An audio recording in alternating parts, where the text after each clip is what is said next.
Hi everyone, and welcome back to another edition of Can You Make It? In this case, the Mythbusters. The Mythbusters is a TV show where they take basic myths and try to prove whether they're plausible or not. In this video, they're trying to take a childhood swing and figure out how fast it takes to go around a childhood swing. So here's a video clip of what we're talking about.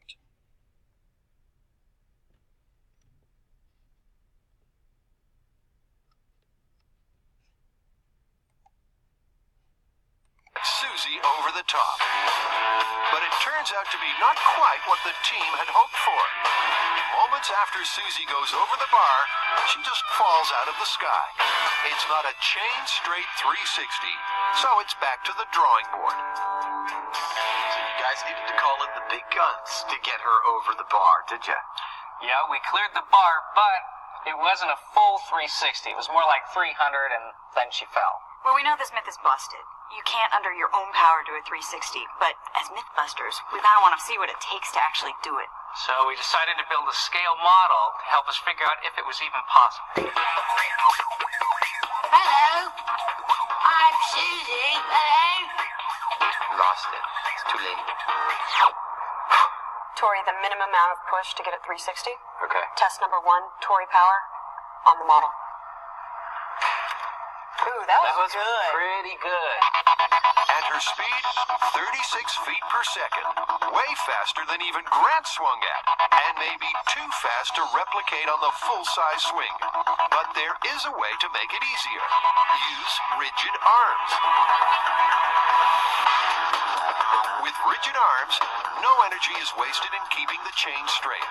All the forces are channeled into velocity, so a much slower speed is needed to go 360. That's it.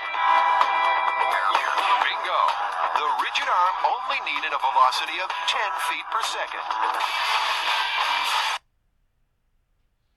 Alright, so, as determined there, the minimum velocity needed to make it around the top of the swing was 10 meters per second.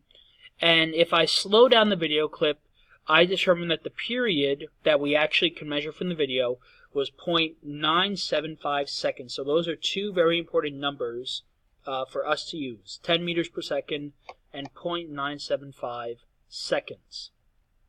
So with that being said, this is what we're going to do today.